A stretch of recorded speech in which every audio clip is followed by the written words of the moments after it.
A very disturbing image of some notes that Donald Trump wrote for himself before speaking to the press yesterday has been leaked. And it's bizarre and strange in all of the most unusual ways. This was Trump. These were Trump's notes before briefly speaking to reporters before heading out to Texas yesterday. This was one of those black Sharpie notes that Donald Trump does, seemingly moving to a very, very large Sharpie at this point. And it really signals something very off with his ability to think. Let's take a look at the picture. It reads, I want nothing twice. I want no quid pro quo.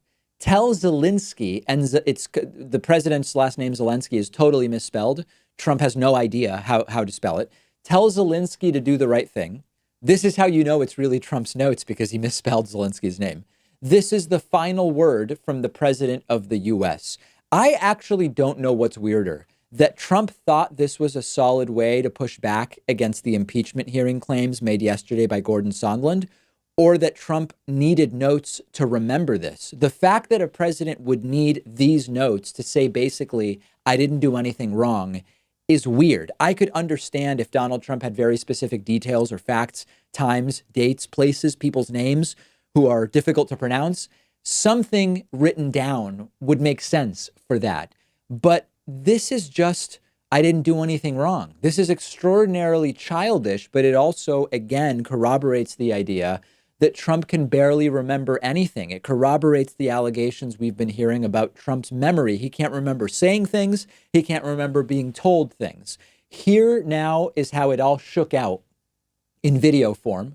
Once again, totally unhinged, last second press conference with the chopper going in the background. Here's how Donald Trump used those notes. What do you want from Ukraine? I keep hearing all these different ideas and theories.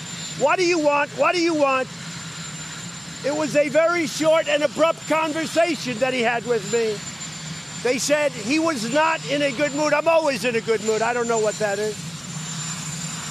He just said, now he's talking about what my response.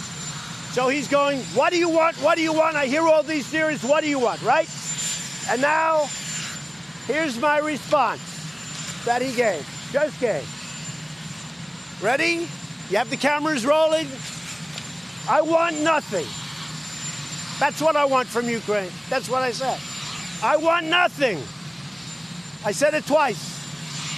So he goes, he asked me the question, what do you want? I keep hearing all these things. What do you want?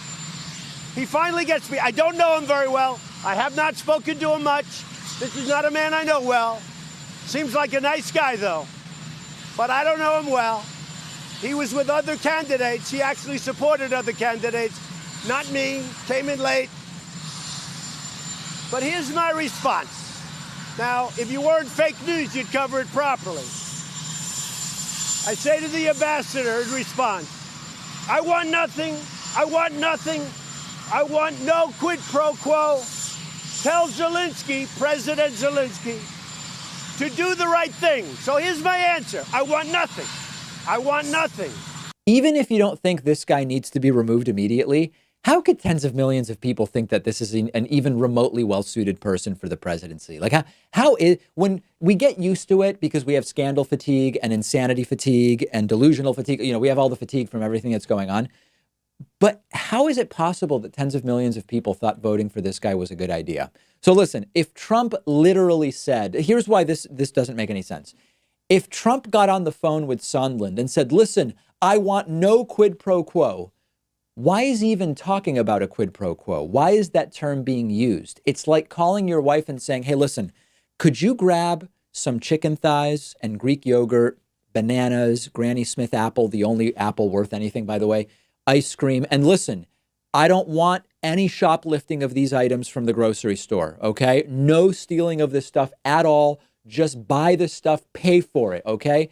It would be very weird to bring that up unprovoked. And of course, the answer is Trump didn't bring it up unprovoked, because the day that this conversation happened, news had broken and Donald Trump had reason to get on the record with Sondland, at least in some way, that he doesn't want to do anything. No quid pro quo, none of this stuff.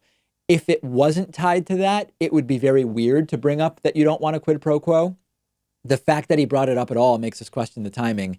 And the timing, of course, tells us exactly why it is that Donald Trump brought it up. It's Trump is actually citing it as a defense. It's more incriminating that Donald Trump felt the need to get on the phone and say these things. I think Nancy Pelosi had it right when she said Trump is simply in way over his head here. And notice that every supposedly exculpatory data point or document that is released by the Trump administration is actually more incriminating. The Zelensky July 25 phone call. Trump says, you know what, let's release a truncated transcript of a part of it. It's released and it's more incriminating, despite Donald Trump citing it as exonerating. He says, oh, Gordon Sondland recalled that on this particular phone call, I said no quid pro quo, despite testifying that it was a quid pro quo. Let me just go out there and repeat that, hey, I got right on the phone with this guy and told him I don't want a quid pro quo. Why would anyone talk about a quid pro quo if there was no quid pro quo going on? They don't realize it is all further incriminating.